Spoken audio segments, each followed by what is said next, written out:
Hey there, Kamen Rider fans, this is Wesatron. Today we're going to be taking a look at Bandai's Arms Change 08 Melon Energy Arms Zangetsu action figure. I'm not sure if I'm saying that 100% right. I usually just say Zangetsu, but I think they do weird things with the vowels when they're at the end. But anyway, I don't really advertise that I'm a big Kamen Rider fan, but I have been watching some of the series. I loved Forze. I'm still getting through Wizard. I don't like it as much, but it's alright. But Gaim has been really fun so far. Gaim is they called it breakdancing, but it's really just a dancing kid who gets a superhero outfit, basically, and goes to defend his town from what they call the Invest. But great show. Some of the writing sucks here and there, but it's very fun. They have these like fruits that come out of the sky, and they give you armor. I don't know, it's wacky, but this series is really hot right now. The Arms Change series from Bandai is just really hot. Like, everybody wants this. People are paying crazy prices for these. It's insane, but it's because the action figures are very fun. They're really great, and Zangetsu is a really cool character from the show. He's got a great design. He's just a cool dude. So the box is designed to kind of show you, similar to the old Sochiku Henshin figures, like the figure itself in the box, you know, de-armored and everything. And over here on the right, you get to see what he looks like with his armor on, with Melon Energy arms. So pretty cool there. Very colorful, very exciting. Shot of the figure on the side, on the back. We got a shot of the figure with the bow. It tells you how everything kind of works, and it shows you some cross-sells of other figures coming out. We've got Gridon. We've got, I forget his name here, but with Tulip Hopper, and we've got Lemon something arms. I can't remember all the names of the arms, but that's Gaim himself. But pretty much standard Japanese fare, you know, little window box here and everything. Kurokage is his name, Kurokage. So very cool. Yeah, it's a very fun toy. I would like to share it with you guys. Let's get him out of the box to see what it's like. Here's Kamen Rider Zangetsu out of packaging, and I've got him just in his base form right now because the look of the figure is actually part of the fun of the figure, so we'll get through that. We do have a nice little instruction sheet from Bandai here.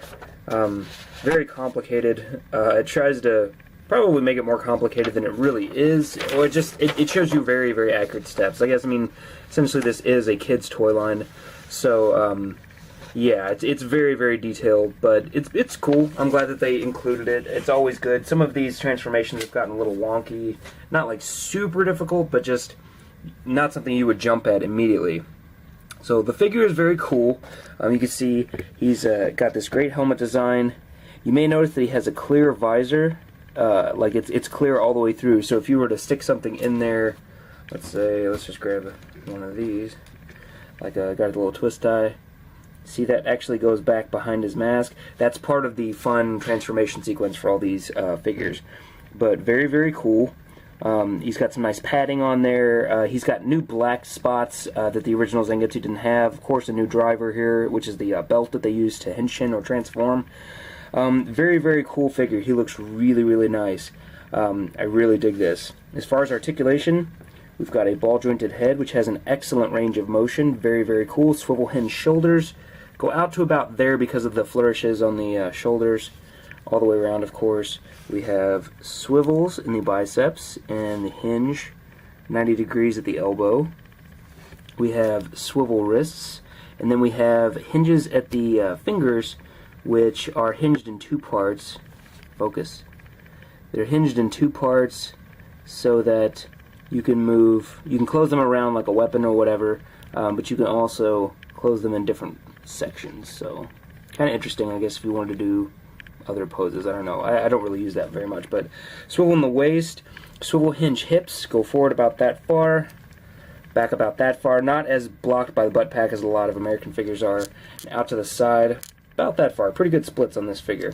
We've got swivels in the thighs just above the knee. Very cool. Hinge will get you about 90 degrees, and a ball joint in the foot, which has excellent range of motion. It's not going to get like super deep, but for, you know, standard kind of wide stance poses, he's very easy to put in those poses and have stand perfectly. So very cool. The articulation on this series is excellent, especially considering that, as I said earlier, this is a kids line. So the adult figure line that goes with this would be the SH Figure Arts, and they have not been released yet. But this figure himself looks great. So as far as Melon Energy arms, basically it looks like this. It's just a big blob of weirdness, and I can understand why this would look very, very strange. It makes more sense in the show, I can just say that. But basically, whenever you call in your arms, a little zipper will pop in the sky, this thing will fall out, land on his head, and then become his armor. And we'll show that in just a second. But first, real quick, I want to show the bow that all the energy riders come with. Very, very cool. I really, really dig this. They actually did more paint details than I would have expected. Not a ton of paint details, but like this added blue here and everything. They didn't have to do that. It was only a $25 figure, which in Japan isn't huge.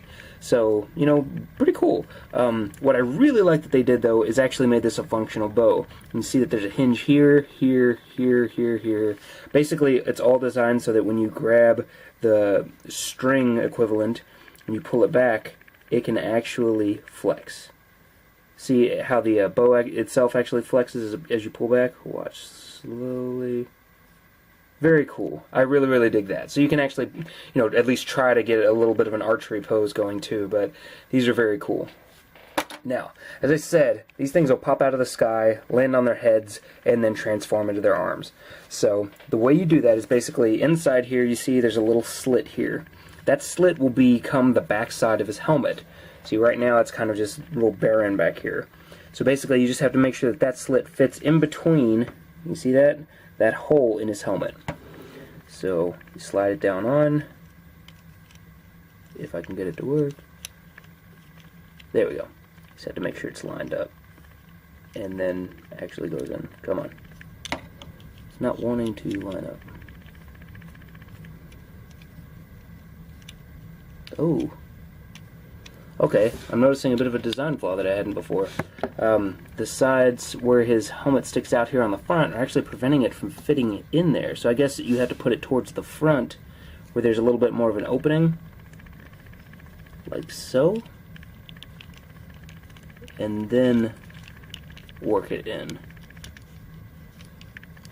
That is a bit more complicated than I'd like. Okay, but it slides down on like that.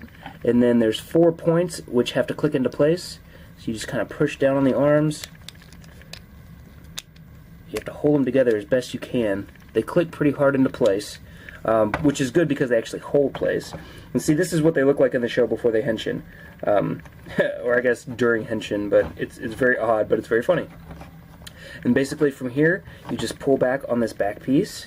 That becomes the back of the armor. You pull down on the front, and there's a hinge here to pull it all the way down, and then there's another hinge here to push the armor up. And then the shoulder piece comes up and over across the body. See it hinging there. It hinges again here to bring it closer, and then hinges down like so. Kind of like football pads there. And that's pretty much it. It's not, as I said, some of the transformations are getting a little complicated. This one's very straightforward. Just down, down, across. Very cool. And then, of course, you give him his little energy bow here. You close his fingers around it. And that completes the look, which is very, very cool. I have to say I'm not as much of a fan of Energy Arms Zangetsu as I am the original Melon Zangetsu, but it still looks really, really nice. I really like the clear on the shoulder pad here. If you look, there's actually some texture in there. Very, very cool. Almost a little bit of a gradient too, which may just be, you know, from the clear orange paint that they put on there, but it looks really nice. If you look now, the clear part that was in his helmet before, look very closely, now you can see the orange that's in there that was on the back of the helmet.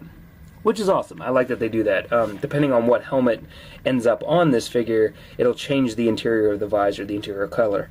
Or sometimes design, if it's like rider eyes or something. So very, very cool. The only thing that I guess would be a little bit of a drawback is with this cool new bow, you can't really do real archery poses because he only has the single hinge elbow. You can kind of, you know, get some good looking poses and whatnot. Like that's by itself is just kind of neat. But you're not going to be able to like reach the bowstring, even with it extended like this. I mean, he's not going to be able to reach across his body to get it. So you probably have to finagle it a little bit to try and make it work. But you could, you know, try something. Something might work, but it's not perfect. But as I said, this is a kid's line. One thing that's neat about the bow is that now he's got energy arms on, Melon energy arms. On the back, there should be a little port to hook this to. Sorry, I had to check the instructions. It just ports on right there. There's a little slot back here on the back of the bow, and this tiny slot here where the mask normally fits on. It just sort of clips on there. It's not super secure or anything, but it's storage. I think it looks better in his hand anyway. Now, what's neat about the Arms Change series is the fact that they can change arms. So you can take this exact same figure and close them all up. Now, traditionally, you're supposed to be able to lock the helmet in place and everything. Well, I guess I got to pull this over first. Lock the helmet in place, and then you can pull straight up, and it will pull the helmet and everything off, and everything will be hunky-dory. That is not my experience. In general, when I try to pull these off, even when I try to pull straight up, you can see there's a problem there, because the helmet usually doesn't stay on here. It did this time, but normally that thing is rattling around inside. But it looks like it works a little better on him, which is good. Maybe they've solved that little issue that they had with previous figures. But as I was saying, with Arms Change, that means you can bring in things like Ryugen's grape arms and slide them. Ooh, I can see where this helmet piece is going to be a problem on all these figures. I guess you're going to have to push it in towards the front and then work it back. Yeah, that's not going to work on a lot of these Arms figures. Let me try Banana Arms. This one has a little bit more of an opening in the front. There we go. Looks like Banana Arms is going to work pretty well. Of course, clipping it down can be a pain sometimes.